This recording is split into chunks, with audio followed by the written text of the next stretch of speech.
Here's Brody Brazil. He's getting close to the 10-game mark, which is going to determine whether the Sharks think about keeping him up or maybe sending him to the AHL. Now, I just want to say they ought to do what's best for him in the long term.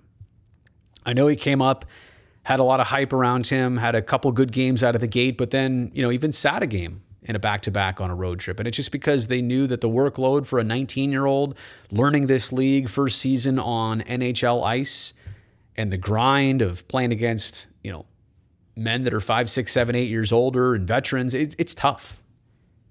And so if Eklund doesn't stick around the entire season, I don't think that's the worst thing in the world. Scouts are looking at him right now. The team is looking at him right now. They're evaluating him, but they're not saying, well, is he going to be a good player or not? No, I think the question has to be, is this what's right for him right now to get him to being a superstar at 22?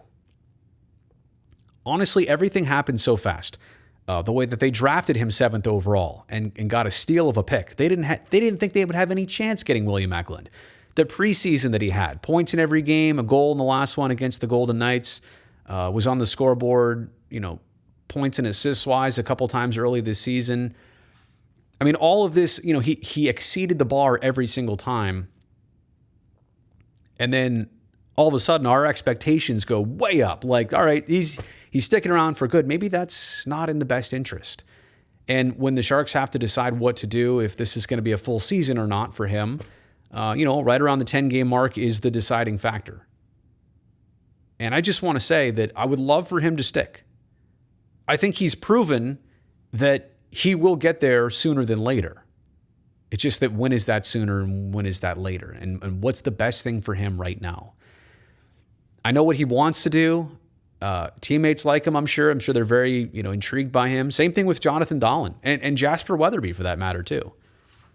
But it's so tempting to just say, all right, stay here. Let's see what happens. Or let's get him this experience earlier so that he can adjust earlier. I don't know if it works that way. If he goes to the Barracuda and lights the AHL up, and that's great. Get a lot of confidence, harness your game, and then come back. So there's nothing wrong. And I'm not even suggesting I think or I know this is going to happen. I'm already just saying that if they're not seeing enough from him right now, and we all know what he's going to be, I'm okay with it taking a little bit longer than everybody wants. Simple as that.